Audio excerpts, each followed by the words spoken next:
Hey everyone, welcome back to the channel.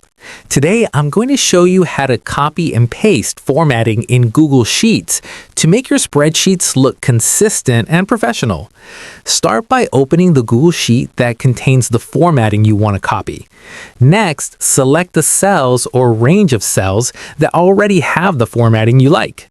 Now, look at the toolbar and locate the Format Painter tool, which looks like a little paintbrush icon.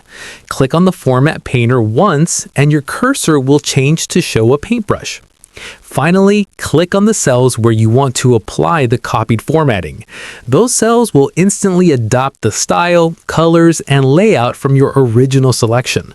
And that's it. Copying formatting in Google Sheets is quick and makes your spreadsheets look neat and professional.